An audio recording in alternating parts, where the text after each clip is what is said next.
Welcome back sa akin channel guys. Lucas here at dito na tayo sa Batangas. May bagyo na. Medyo maulan kagabi at sa araw nito, kaya medyo halos ng unti ng fresh water sa dagat, kaya labong-labo sa tabing ng bahay, pero sa ilalim na medyo malinaw na. Solo dive muna tayo na yon guys, wala tayo kasama, kaya dive safe muna tayo. At dito ng unang drop natin, kaya warm up muna tayo at set up muna ang ambush and technique style natin.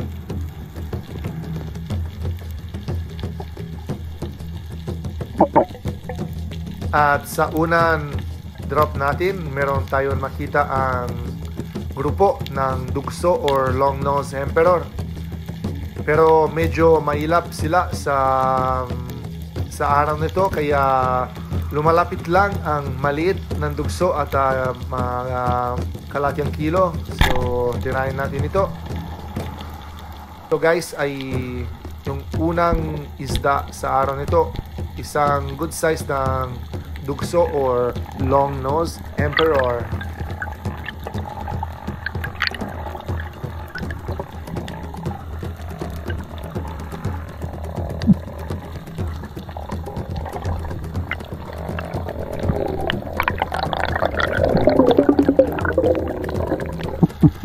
Medyo matagal hindi na tayo nahuli ng malaki dugso, at dito guys ay yung pangalawa ng drop natin, at ayaw talaga sila nang lumapit, kaya ito naman ang hindi na tayo maharte, kaya hanapin natin ng maliit pa at pang-uulam na sa kapitbahay, si Tita Apple at Tita Flo.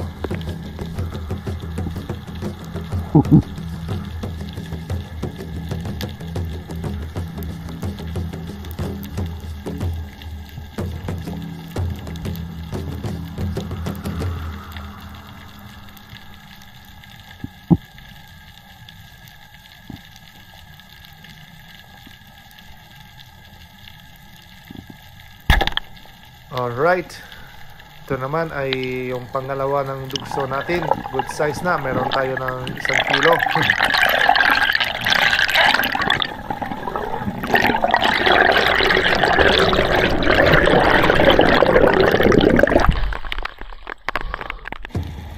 At pagkatapos yung pahinga natin sa taas guys, medyo may lalim na munti ng sisit natin, around 12 to 13 meters. At dito meron tayo makita ang good size na lapu-lapu, nasa 400 grams, pero pinasok siya sa bato. Di na tayo hanapin yan kasi hindi ganitong kalaki. At dito guys ay magandang spot, dahan talaga ng malaki ng isda. Dito ako muntik na huli ng malaki ng dogtooth tuna or taniga sa bato. At dito guys ay pang-ulam na, isang snapper, kalahating kilo.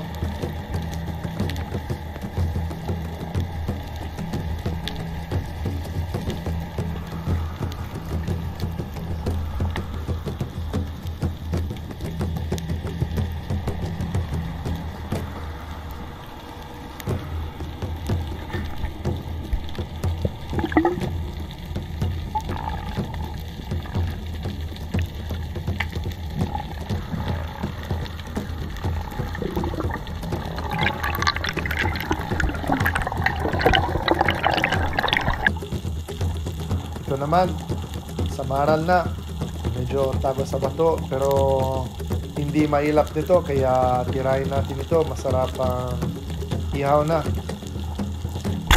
Boom, sakol. Hindi ganitong kalit, hindi ganitong kalaki. Dito sa Batangas guys ay meron mamaw ng samaral.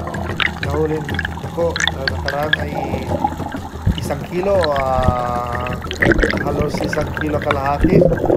Hindi ko alam bakit ganito kalaki dito, pero marami talaga ng samaran, kaya bawasin lang isang peraso.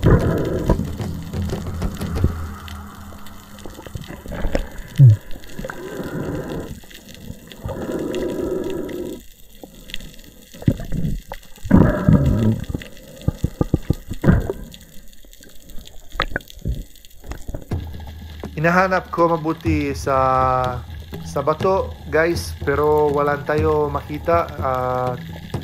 Ayaw talaga ng lumapit ng malaking isda. Pero maganda ang condition na yon, mahina ng agos.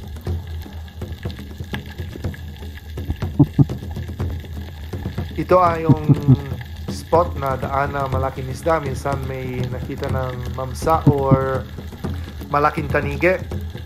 At na yun, meron tayong makita lang ang malaking pawikan, yun, no, sa taas. Minsan may pating pa rin black tip, pero siyempre hindi na delikado yan. At yun, may lumalapit ang bluefin trevally, maliit, 1 kilo lang, pero tirahin natin to. Masarap ang hihaw na. Yun, good shot, gitna ng katawan.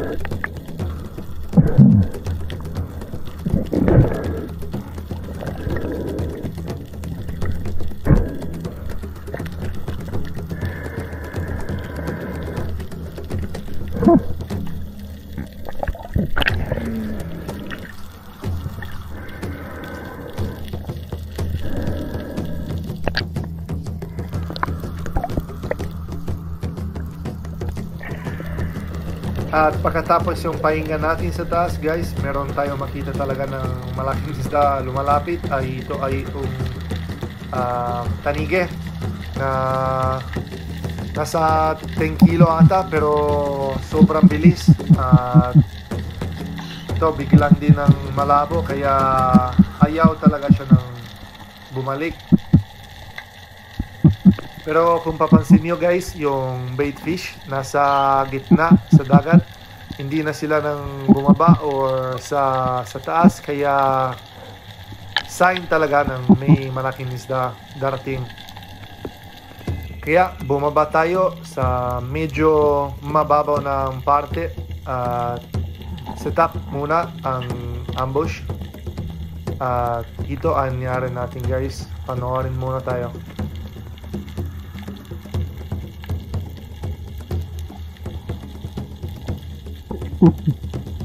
At sa wakas, hindi na tayo mali sa pwesto nito, guys. May daan talaga ng mamaw or malaking isda. Ito ay yung muslo, giant trevally. Grabe kalaki nito, guys, at lumapit pa. Boom! Sa pool, sa gitna ng katawan. Ganda ng tama natin, guys. Yun, grabe talaga kamamaw. Nasa 15 kilo ata or sobra. Kaso lang, sobrang lakas. Hindi siya nangasok siya sa malaking bato. May butas dyan. At kung papansin nyo, ikot-ikot na siya sa malaking bato. At dito mulang ang problema natin. Panoorin muna natin. Yun, biglang nakawala.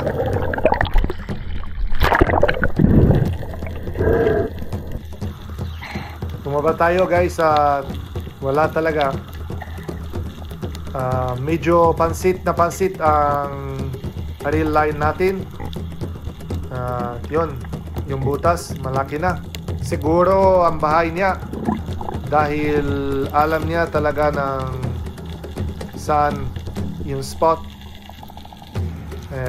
Ito na, guys, buti naman meron na tayo ng recover our shop natin, ang Salvimar 6.5, pero baluktot na. let's try to not make any destruction on the coral reef.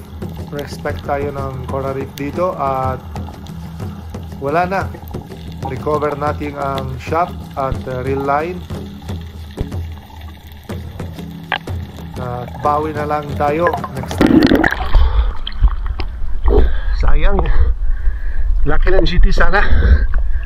Sobra 10 kilo ata. Pasalubong ng GT Salvimar. So guys, si bro Master Ian, look my shot. Pasalubong ni Master GT. Yeah. Ito lang. Tira, wait. Ayan, ganyan.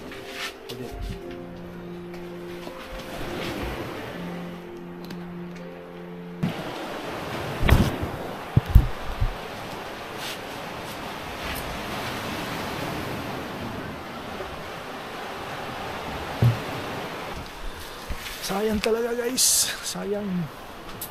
This shop would no longer be so straight. No? Yeah. This is just 6.5. 6.5. What time did you wet there? Mga 6, 7. 6, 7. Ko, minsan lipas. Very mababaw bro. I don't know why, even the dogtooth last time, very mababaw. Kaya, Just daanan yung doon, bro. yeah, so the ulo bro, I said, GT yan talaga. Hey, you can tell GT because the pakpakan will go down, bro. Ay bro, yeah, wala talaga. They will Disappear, scare, bro. disappear. Very slow bro. So I had time to take a, not perfect shot, but good shot. If you had a good because usually this one, like the your flapper, this is not. That's why I don't like capture. This is Salvimar capture. Yeah. When you shoot a bigger fish, this will the first to bro. Salamat si bro Ian. Just like yesterday. Fix na guys. At pagkatapos yung lunch natin guys ay bagong dive natin sa hapon. So ngayon ay biglang unti lang malinaw ang dagat. Meron tayo ng pawikan, cute na pawikan. Yun, sa drop natin sa ibang spot. Unang drop ng around 15 meters. Panoorin natin guys na sa dive nito ano nangyari.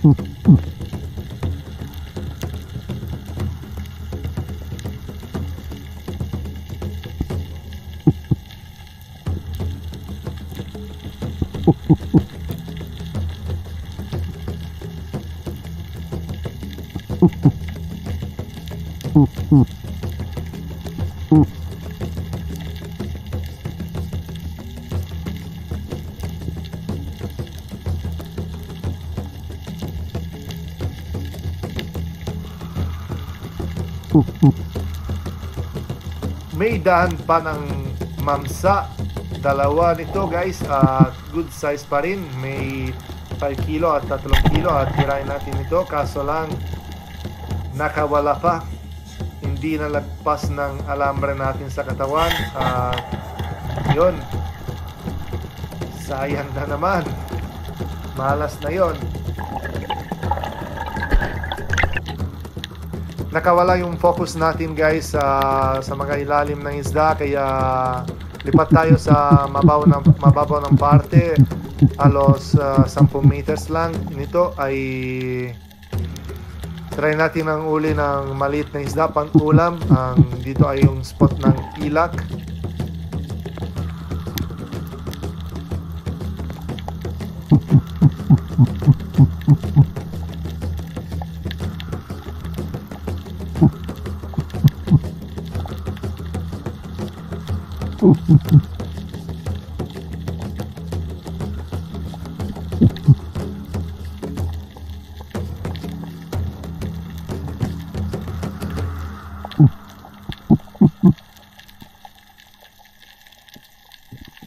Yun,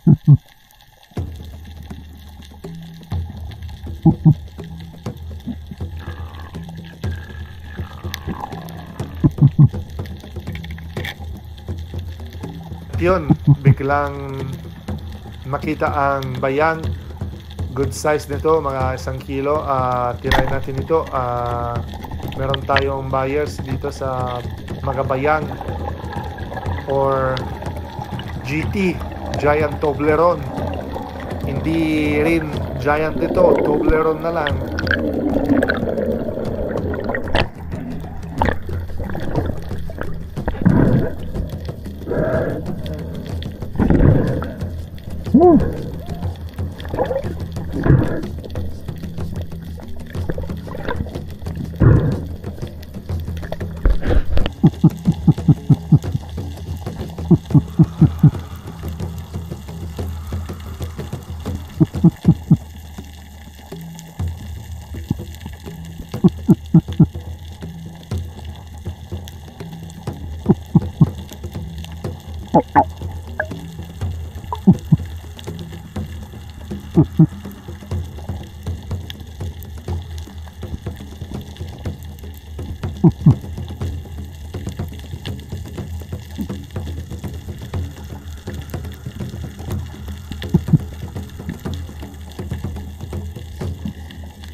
At yun na naman ng group ng GT.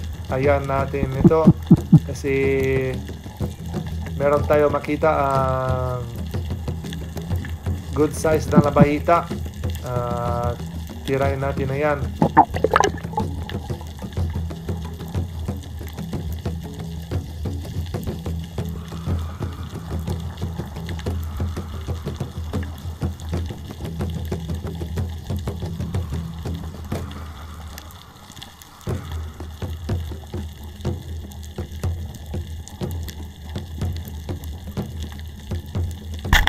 Bullseye. Meron tayo ang labahita, good size na. Nasa kalahating kilo. Good for bininta.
At dito guys, nagulat ako, malaki ng GT, dahan, kaya sa pool.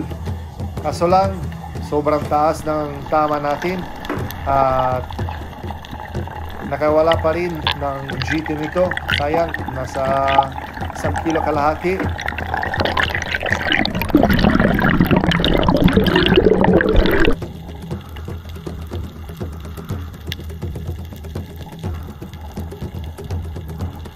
At sa last drop natin sa araw nito, medyo malakas ng agos at yung dagat na yon, at meron nakita ang bayang pa rin. Daan talaga ng bayang sa spot nito, kaya tirayin natin ito.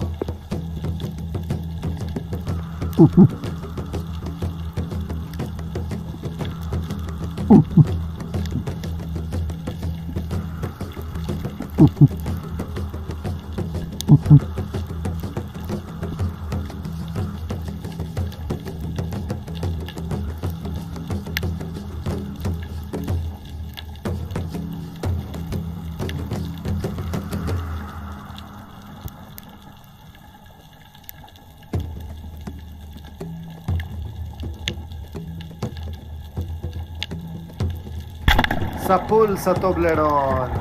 Let's go.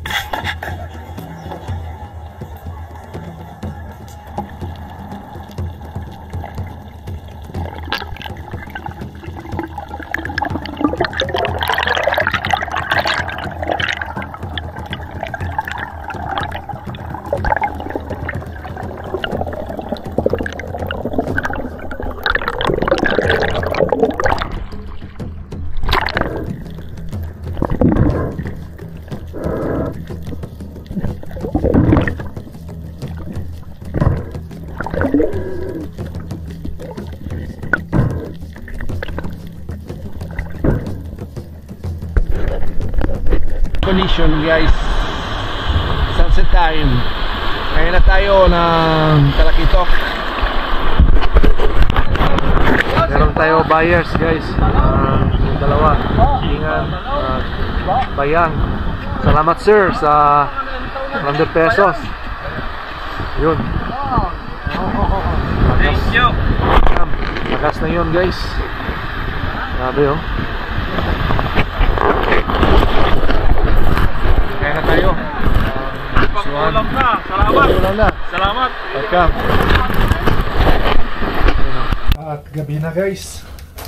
Ito na, magandang ng apoy natin. Puro niyog. You know, maganda ng apoy. Tanggal yung malamig sa dagat. You know. At syempre, huwag nyo ilagay ng isda pag ganito lakas ng apoy. Sunog na. So let's wait for the fire to lower down and then let's put the fish. Alright.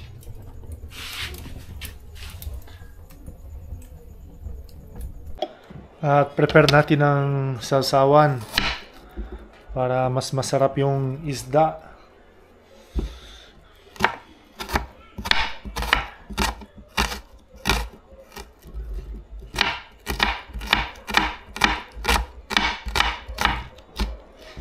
Siyempre sibuyas.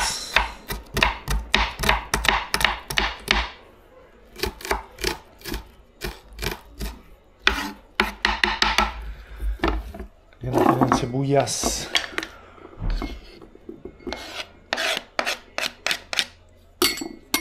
You know? Tapos wala na tayo ng sili, kaya paminta na lang. Toyo.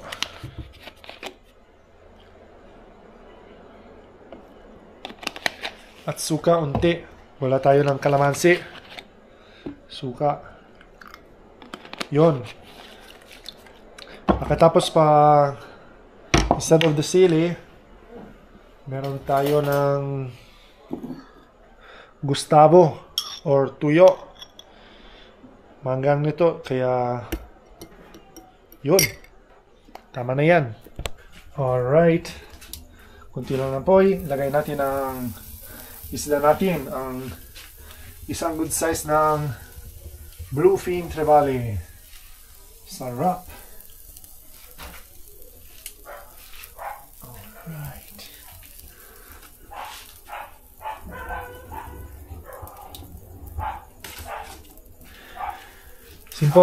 Simple life guys.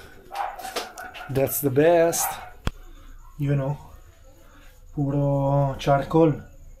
Ang sarap talaga ng isda ganito. Ganitong luto. Sa uling ng niyog. Sarap talaga oh.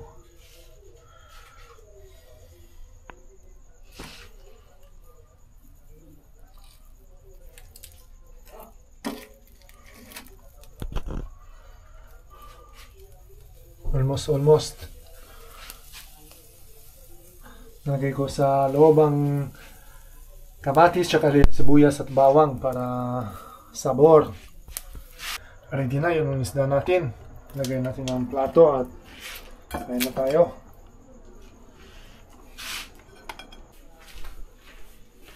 Yun, oh. Magandang ulam. Sulit ang dive natin sa araw na ito, guys. At yung uli natin na yon din ay binenta or for the next day na. So, kain na tayo. Yun, oh.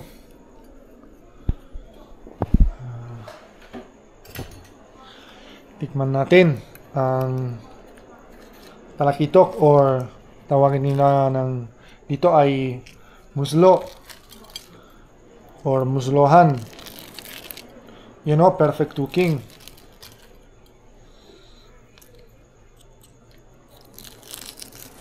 Ang sarap, guys. Sarap talaga, oh. Pure meat, pure protein. Kain na.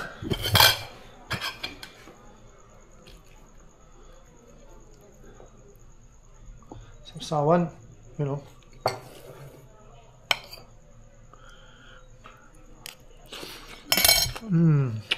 Grabe, oh. Sakto talaga, guys. Parang restaurante. Grabe. What's up, guys? Welcome back. Dito tayo sa Laguna. So, the reason why I'm here in Laguna, guys, finally, sa wakas, nadarating din ang Google AdSense natin. Kaya, I just set the pin at finally, the goal of this year, achieved. Monetization on. Let's go!